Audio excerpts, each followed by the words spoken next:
Hello, ladies and gentlemen. Welcome back to Chapter 16, where we are continuing our talk about acids and bases. This is the fifth part in the series. Okay, today we are specifically going to talk about something called neutralization. And you've kind of heard about this before. It's where you take an acid and a base and you combine them together and it makes something that's a neutral pH, like water. Okay? Um, this actually only really works well if you have a strong acid and a strong base to make it exactly the same as water. However, when acids and bases are combined, if one is strong and one is weak, um, usually the pH at least will be near 7, if not exactly 7.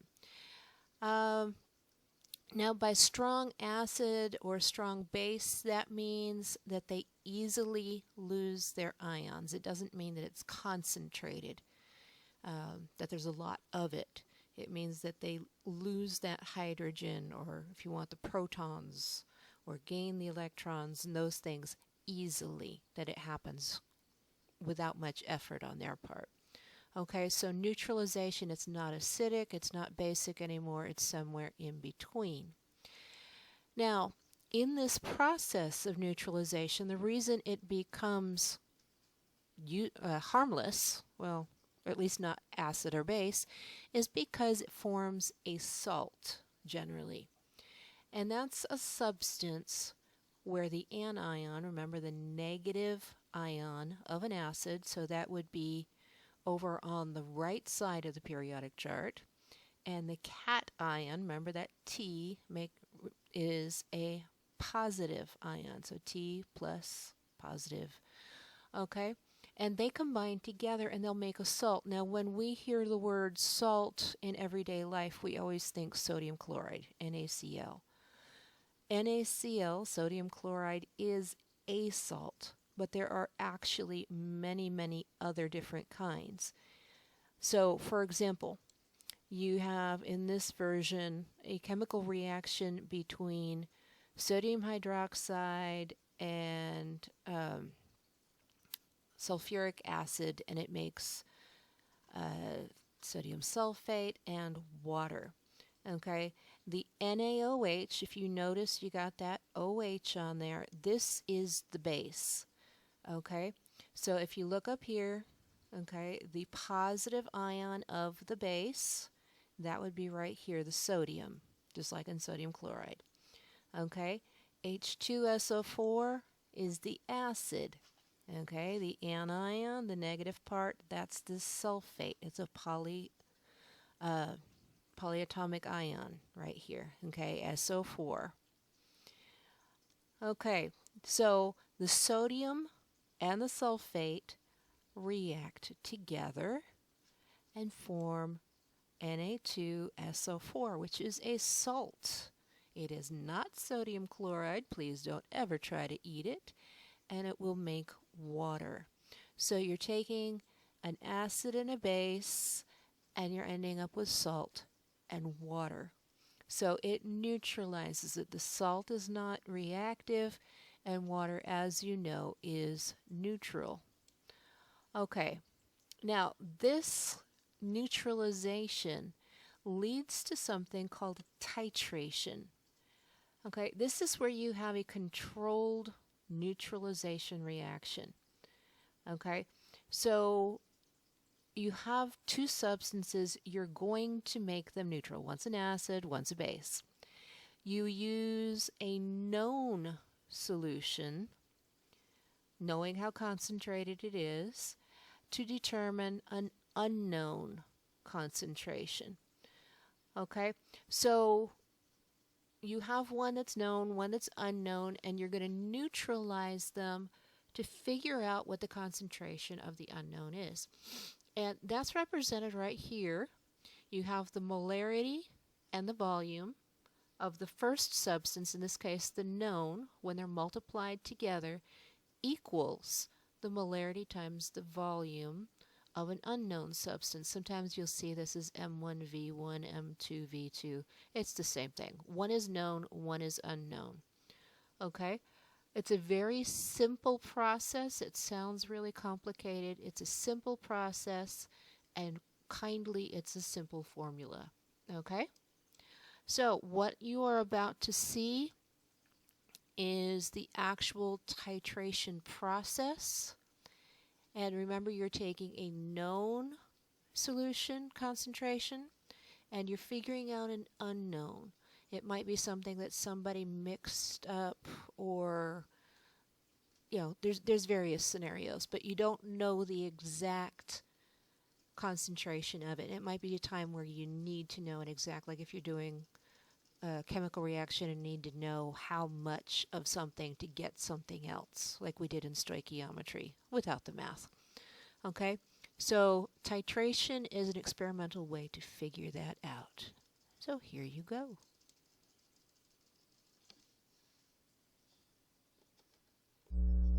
In this video, you will learn how to perform an acid-base titration. We will be using titration to determine the concentration of an unknown base using an acid of known concentration. For this titration, we will be using 0.1 molar hydrochloric acid to determine the unknown concentration of a sodium hydroxide solution. The progression of the reaction will be determined using phenolphthalein, a pH indicator that is colorless in an acidic environment and pink in a basic environment. First, set up the titration apparatus. Clamp the burette into a stand so that it is vertical with the stopcock at the bottom.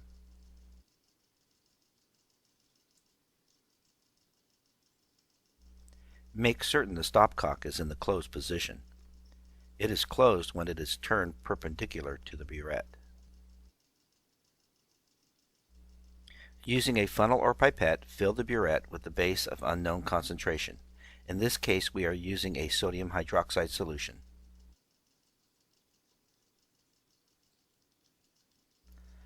The final amounts can be added drop by drop using a pipette. Read and record the volume of sodium hydroxide in the burette by reading the bottom of the meniscus. Remember, that's the curve of the liquid. Next, measure 10 milliliters of 0.1 molar hydrochloric acid using a graduated cylinder. Bottom of the curve. The meniscus.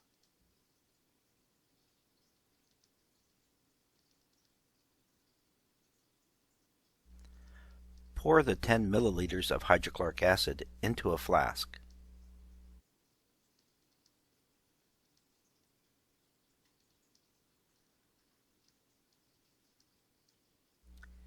Add 2 drops of phenolphthalein to the hydrochloric acid solution. Gently swirl the solution to mix.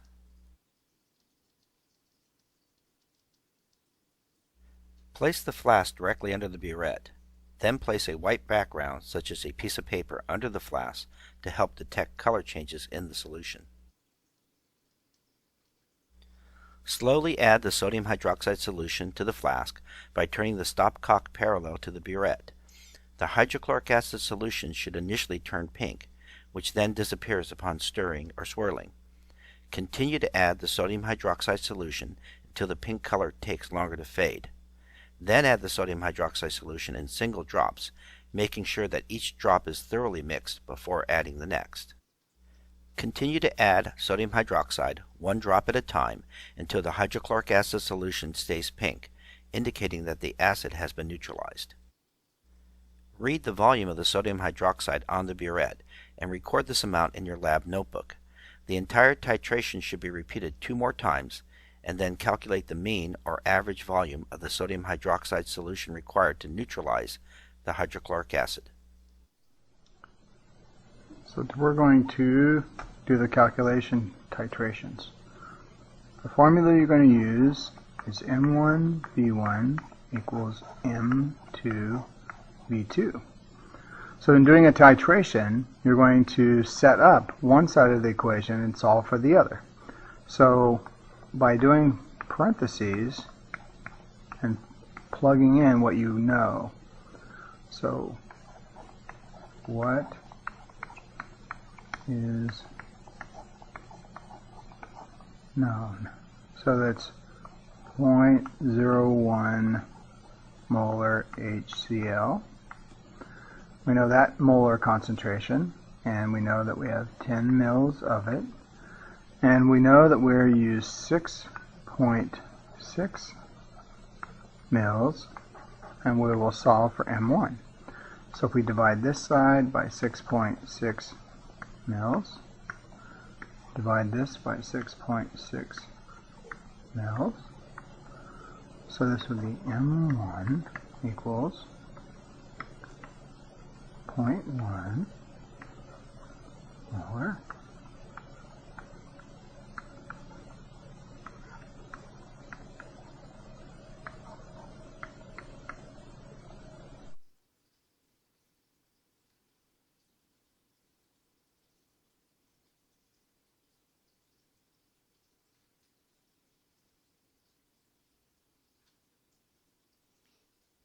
Okay, so you can find out the molarity of an unknown solution pretty easily by using a known solution and going and trying the neutralization process by titration until you see that change in the pH that causes the indicator to stay pink instead of